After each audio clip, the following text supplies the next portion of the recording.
Mi queridos hermanos, que la paz de nuestro Señor esté con nosotros. Sabes, muchas veces nos hemos preguntado, ¿quién experimentó la presencia de Dios? Pero para resolver esa pregunta, vámonos a la Biblia y vemos que su presencia se manifiesta, se encuentra entretejida en toda la Biblia. En el huerto, Adán y Eva caminaron con Dios hasta que la desobediencia los llevó a esconderse de la presencia de Jehová entre los árboles del huerto. Génesis 3:8. En este punto, el hombre se separó de la presencia de Dios. Su hijo Caín se distanció todavía más de la presencia de Dios como resultado de un corazón totalmente endurecido. Sin embargo, Dios no se da por vencido y todavía tiene el deseo de tener una intimidad con el hombre el cual ama. Con el tiempo, hombres como Enoc, Noé, respondieron a su vez, tocaron el corazón de Dios por su búsqueda incansante. Como resultado, caminaron con Él más que ninguna otro en su milenio, desde que Adán salió del huerto del Edén. Abraham a menudo experimentó la presencia manifiesta durante el curso de su vida. Ciertos encuentros sucedió cuando Dios vino a hablar con él sobre el futuro de Sodoma y Gomorra. Después del juicio sobre las ciudades leemos, y subió Abraham por la mañana al lugar donde había estado delante de Jehová. Génesis 19:27. Este solo fue una de las numerosas ocasiones en que Abraham disfrutó de comunión con Dios en su misma presencia. De hecho, en su avanzada edad, Abraham se dirigió a su siervo con las palabras: Jehová, en cuya presencia he andado, enviaré su ángel contigo y prosperará tu camino. Génesis 24:40. Leemos que Samuel creció y Jehová estaba con él y no dejó caer a tierra ninguna de sus palabras. Primera de Samuel 3:19. ¿Cómo fue que ninguna de las palabras de Samuel podía fallar? La respuesta se encuentra en el siguiente versículo. Y visitó Jehová a Ana, y ella concibió y dio a luz 3 hijos y 2 hijas. Y el joven Samuel crecía delante de Jehová. Primera de Samuel 2:21. Nuevamente vemos, mi querido hermano, que Dios se revela en su presencia. Cuando le conocemos, hablamos palabras que no fallan. David, que amaba y experimentaba la presencia de Dios más que cualquier otro en el Antiguo Testamento, con excepción de Moisés, exclamó: Jehová de los ejércitos es Dios sobre Israel, y que la casa de tu siervo David sea firme delante de ti. Segunda de Samuel 7:26. Como Moisés, él no quería tener nada que ver con el éxito a expensas de la presencia de Dios. De hecho, más tarde, cuando cometió su terrible pecado de adulterio y asesinato, su apasionado amor clamó de arrepentimiento era: no me eches de delante de ti y no quites de mí tu Santo Espíritu. Salmo 51:11. Él sabía que la vida estaba vacía en realidad y que no tenía significado fuera de la presencia de Dios. Él escribió las palabras: me mostrarás la senda de la vida, en tu presencia hay plenitud de gozo, delicias a tu diestra para siempre. Salmo 16:11. La psicología nos dice que las relaciones que hemos tenido en los últimos 5 años van a darle forma a nuestra personalidad. No puede evitar estar de acuerdo con ello, ya que las escrituras nos dicen: no erréis, las malas conversaciones corrompen las buenas costumbres. Primera de Corintios 15:33. Y otra vez dice: el que anda con sabios, sabio será. Proverbios 13:20. ¿Qué hay de David? Él estaba solo en el desierto cuando se juntaron con él todos los afligidos y todo el que estaba endeudado y todos los que se hallaban en amargura de espíritu, y fue hecho jefe de ellos, y tuvo consigo como 400 hombres. Primera de Samuel 22:2. ¡Qué barbaridad! ¡Qué gente con la cual pasar más de 10 años! Los descontentos, los afligidos y los endeudados estaban enojados, cerrados, y lo más probable es que eran groseros e insensibles.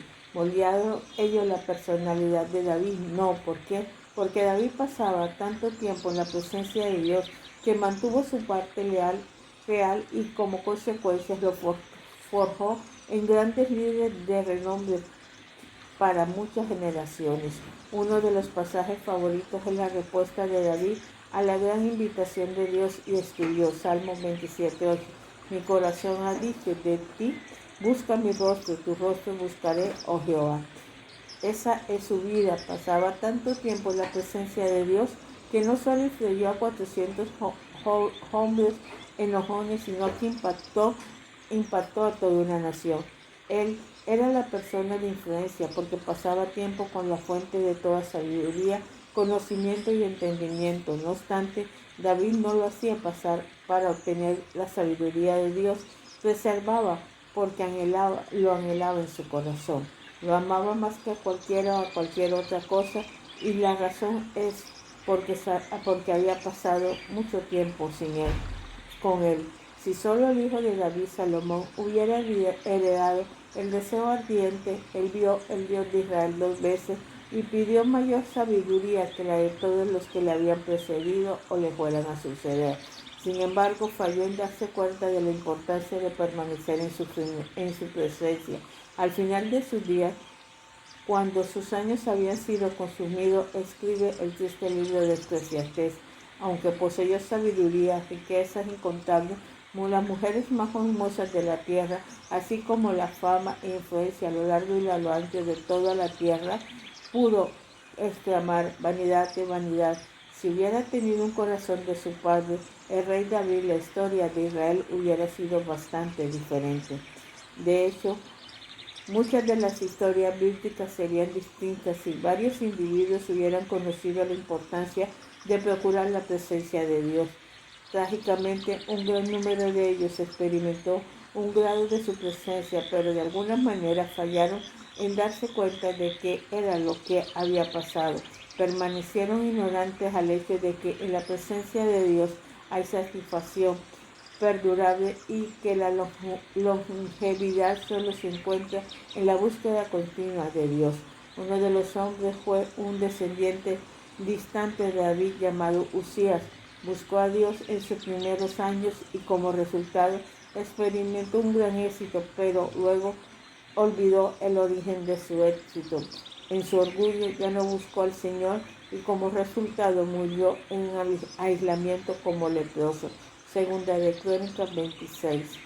Podíamos continuar por todo el Antiguo Testamento, pero uno de los mayores tragedias la encontramos antes de David, cuando sus ancestros, los descendientes de Abraham, salieron de Egipto. En un capítulo anterior vimos que el deseo de Dios era liberarlos para traerlos a sí mismo.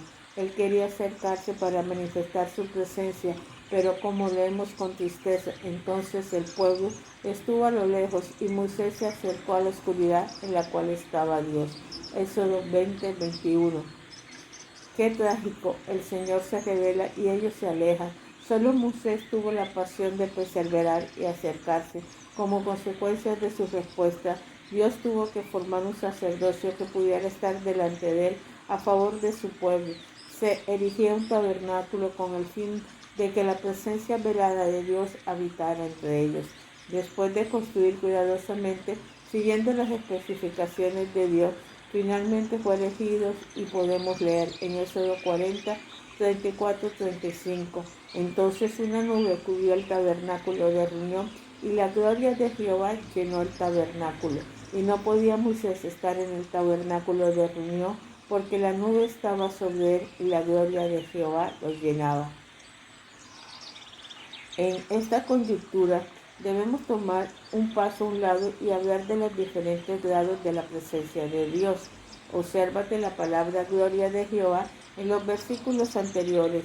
Cuando el tabernáculo fue elegido por primera vez, su presencia fue tan gloriosa que Moisés, el hombre que hablaba cara a cara con Dios como amigo, no podía entrar.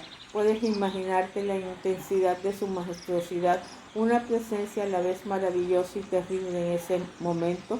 Años más tarde, bajo el liderazgo de Elí, un juez sacerdote y descendiente dirigente de Aarón, la presencia de Dios era casi insignificante en el tabernáculo. De hecho, no solo podía entrar sin consecuencia, sino que cometieron pecados vergonzosos en el mismo lugar. donde Moisés no podía entrar. Y leemos, y la palabra de Jehová escaseaba en aquellos días. No había visión con frecuencia. Primera de Samuel 3:1. ¿Por qué la palabra de Dios escaseaba? Nuevamente la revelación de Dios incluye su palabra, se encuentra en su presencia. Donde hay presencia no hay revelación, y donde hay una fuerte presencia hay gran revelación. En esto aquí se nos dice que la lámpara de Dios, su presencia, se había apagado y que estaba a punto de extinguirse. Nada de presencia. Esto sucedió al final del gobierno de Elí, cuando el arca fue capturada por los filisteos en los últimos días de su vida. El nombre Icobaz fue anunciado y quiere decir la gloria se ha ido. A diferencia de los días de Elí, cuando la presencia de Dios escaseaba y era casi indetectable a causa del pecado, hay escenarios en los que, aunque su presencia no era tan gloriosa como cuando se dirigió al tabernáculo, permanece sumamente real y su revelación es rica. En estos tiempos, Dios se acerca de tal manera más sutil, escogiendo no manifestar su gloria. Vemos el caso de Jacob. Peleó con Dios y lo vio cara a cara, pero obviamente no era su gloria. No obstante, Jacob fue transformado y creció en la revelación de Dios como resultado de este encuentro. Génesis 32, 24-30. Josué vio al Señor y ni siquiera reconoció con quién hablaba. Era el comandante del ejército del cielo. Sin embargo, por otro lado, Moisés clamó para ver el rostro de Dios y se le respondió, no podrás ver mi rostro porque no me verá hombre y vivirá. Éxodo 33:20. Vemos el deseo de Moisés de ver a Dios en toda su gloria y no pudo, pero José y los otros vieron el rostro de Dios y vivieron. ¿Por qué? Porque no vieron al Señor en la plenitud de su gloria. Primero, hablamos brevemente acerca de la gloria de Dios. Algunos se imaginan que es un vapor, una nube, una manifestación semejante, estar de pie o aclaraciones como la otra noche la gloria de Dios cayó en la reunión. Pero esto limita y oscurece el consejo con palabras sin sabiduría. Job 38:2. Primero, la gloria de Dios no es una nube. Entonces puede preguntarnos, entonces, ¿por qué cada vez que se menciona la manifestación de la gloria de Dios en la Escritura se relaciona con una nube? La razón es que Dios se esconde en la nube. Es demasiado majestuoso como para contemplarlo, así que la nube cubrió su rostro. De otro modo, toda carne a su alrededor sería consumida y moriría instantáneamente. Recuerda, Dios le dijo a Moisés que ningún hombre podía ver su rostro y seguir vivo. Esto entonces da pie a preguntar, ¿cómo es que Isaías, Ezequiel y el apóstol Juan vieron la gloria de Dios y sobrevivieron para escribir acerca de ello? La respuesta es sencilla, estaban en el espíritu y fuera del cuerpo. La carne mortal no puede estar delante de la presencia de Dios, santo en toda su gloria. Él es el fuego consumidor a quien no hay, en donde no hay tinieblas. Hebreos 12:29. Pablo escribe sobre Jesús, la cual a su tiempo mostraré al bienaventurado y solo soberano, Rey de reyes y Señor de señores, el único que tiene inmortalidad, que habita en luz inaccesible y quien ningún hombre ha visto ni puede ver, el cual sea la honra y el imperio serpentino. Amén. Primera de Timoteo 6:15-16. Jesús habita en la luz inaccesible que ninguno de los hombres ha visto ni puede ver. De hecho, el salmista declara que el Señor se cubre de luz como de una vestidura. Salmo 104:2. Pablo podía escribir esto fácilmente porque él había experimentado una medida de esa luz inaccesible, de su gloriosa presencia en el camino de Damasco. Se lo relata a rey de Agripa de la siguiente manera. Cuando a medianoche, oh rey, yendo por el camino, vi una luz del cielo que sobrepasa el resplandor del sol, el cual me rodeó a mí y a los que iban conmigo. Hechos 26:13. Pablo no vio el rostro de Jesús, solo vio la luz emanando de él, que sobrepasó y fue más brillante que el brillante sol del Oriente Medio. Él estaba en la presencia de su gloria, y no era solo el sol de la mañana ni de la tarde, sino más bien el sol de la mediodía. Vivía en el estado de resplandor del sol. En el Medio Oriente el sol es muy brillante. En el clima seco del desierto y su proximidad al Ecuador significa muchas veces su brillo. El sol era tolerable temprano en la mañana y en la tarde, pero a las 11 de la mañana a las 2 de la tarde es sumamente brillante. Aún así, Pablo dice que la luz de Jesús era más brillante que el mismísimo sol de mediodía en el Oriente Medio. Tomó un momento para recordar la ubicación que intentaste mirar al frente del sol al mediodía. Es difícil, a menos que se encuentre velado o cubierto por una nube. La gloria del Señor ese día, ese brillo muchísimas veces. Esto explica por qué tanto Joel como Isaías dijeron que en los últimos días, cuando se revele la gloria del Señor, el sol oscurecerá. He aquí, el día de Jehová viene, las estrellas de los cielos y sus luceros no darán luz, y el sol se oscurecerá al nacer, y la luna no dará su resplandor. Isaías 13, 9, 10. Entonces, expliquemos un poco más. En el cielo claro de la noche, ¿qué es lo que vemos? Estrellas están a todos lados en el cielo durante la noche, pero cuando el sol se levanta en la mañana, ¿qué sucede? ¿A dónde se va? Las estrellas huyen hasta la hora del ocaso y vuelven deprisa y su escondite debajo del horizonte para tomar su lugar. La respuesta obvia es no. Entonces, ¿qué sucede? La gloria de las estrellas está a cierto nivel, pero la gloria del sol está más grande en comparación, que parece que las estrellas se han oscurecido. Todavía allí, pero no las podemos ver. De la misma manera, cuando Jesús regrese, su gloria será mucho mayor que la del sol. La oscurecerá, no podrá ver aunque esté presente. Qué increíble. ¿Entiendes por qué Pablo escribió a que ninguno de los hombres ha visto ni puede ver? La gloria del Señor sobrepasa todas las demás luces. Es la luz perfecta y consumidora. Por eso es que en su segunda venida los hombres se meterán en las cavernas de la peña y en las aberturas de la tierra por la presencia temible de Jehová y por el resplandor de su majestad. Isaías 2:19. Juan lo dice así. Apocalipsis 6:15, 16.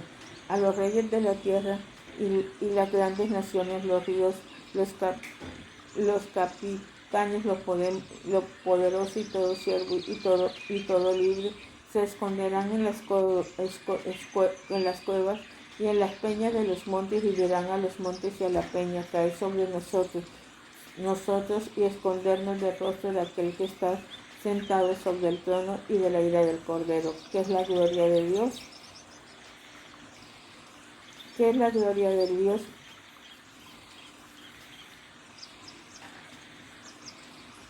Hasta ahí te lo dejo para que tú investigues y veas qué es la gloria de nuestro Padre Celestial y cómo se manifiesta.